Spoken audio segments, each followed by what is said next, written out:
Greetings to Miss Mazura. I'm Eliza Wong, and today I will be presenting about Dolce & Gabbana's crisis with their hashtag #DGLovesChina campaign. Dolce & Gabbana is an Italian luxury fashion house founded by designers Domenico Dolce and Stefano Gabbana in 1985. The brand is well known for its high-end clothing along with leather goods, footwear, and other accessories. Some of the renowned celebrities they have worked with include Madonna, Angelina Jolie, Scarlett Johansson, and Matthew McConaughey. Prior to the DG Loves China crisis, Dolce & Gabbana have had multiple controversies dating back to 2007. These issues are usually followed by an apology before returning to business as usual. The brand is also known to take a satiric and defensive approach by creating clothing that mocks people speaking out against the brand. With DG Loves China, the brand was planning to celebrate one of its greatest markets with the Great Show. This hour-long runway event was scheduled for the 21st of November 2018, boasting 1,400 attendees of celebrities and influencers, and over 300 runway looks. To promote this event, Dolce & Gabbana posted videos paired with hashtags of DG Loves China and DG The Great Show on China's Weibo and Instagram. Here's a look at the ads Dolce & Gabbana posted. 玛格丽特披萨饼，欢迎收看 Dolce and Gabbana 起快吃饭第1集。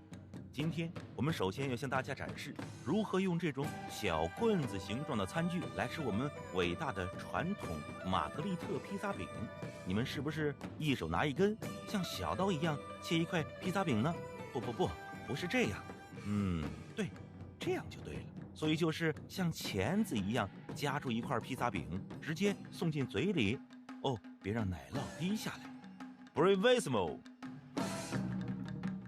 意式香炸甜卷儿，欢迎收看 Dolce and Gabbana 起快吃饭第2集。今天我们要吃的是传统的西西里香炸甜卷儿。终于有一个尺寸不那么让人手足无措的食物了，这是不是太夸张了？来，拿起筷子，在手里整理成钳子的形状，夹起一根甜卷儿。对你们来说还是太大了吗？你们还可以把一根筷子插进甜卷里面，像这样吃，这会让你感觉自己身在意大利，不过你是在中国。Bravissimo！ 番茄酱意面，欢迎收看 Dolce and Gabbana 起快吃饭第3集。来到最后一集，让我们挑战传统的番茄酱意面。尽管你可能以为跟吃中国面条差不多，实际上吃的方式还是大有不同，没那么简单。试试看，把筷子插入面条，夹起它，对，夹起它，然后卷起来。能成功吃起来的人将会得高分。Bravissimo！ 啊，你的手链真是太漂亮了。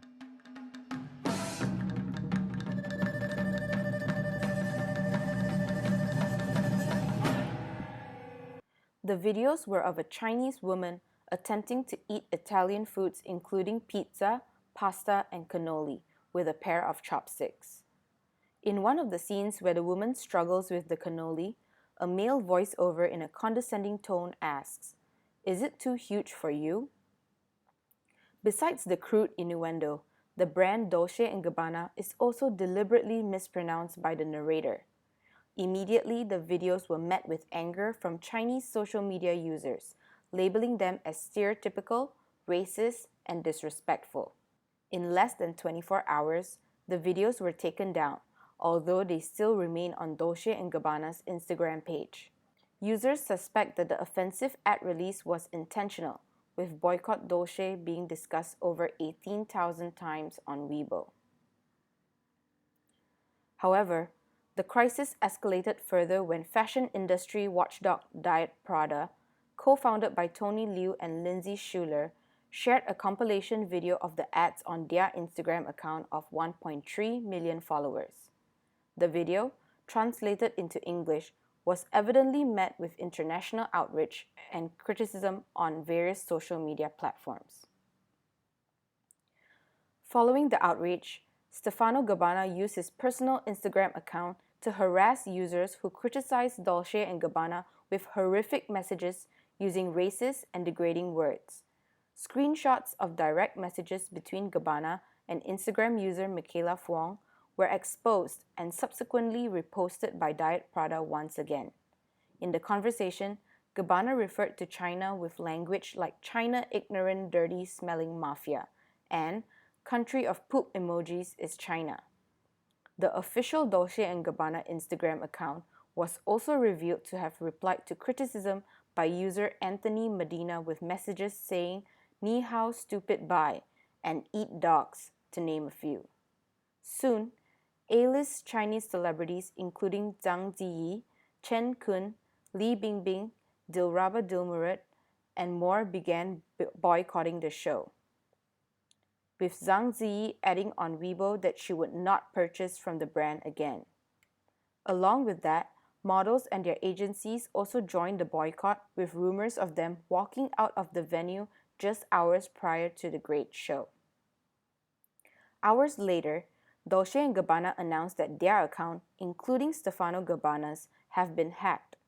It is noteworthy to mention that during the period the account was hacked, Gabbana was still posting Instagram stories. Besides that, Gabbana is known to be very outspoken with his offensive comments, previously calling Selena Gomez ugly, which led most to be skeptical of the statements. Eventually, it all resulted in the cancellation of the great show, 4 hours before it was supposed to start.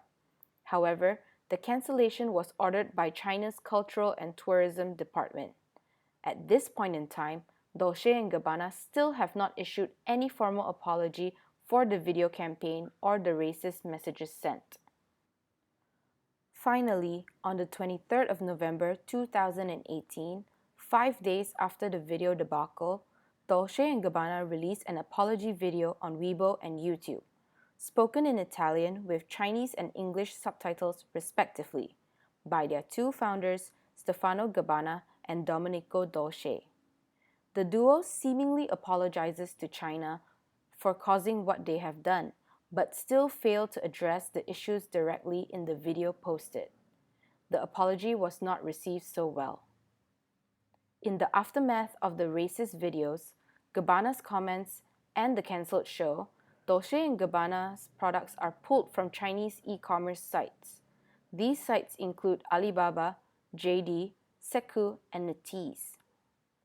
Yoox Net-a-Porter and Luisa Via Roma also scrubbed the brand off their Chinese subdivisions as the fallout goes global. Heritage luxury Asian department store Lane Crawford also takes Dolce & Gabbana off their shelves from all their stores, including their online site. Demonstrators plastered a Dolce & Gabbana store in Shanghai with the alleged Instagram conversations of Stefano Gabbana. Chinese students also held a protest at the flagship store in Milan.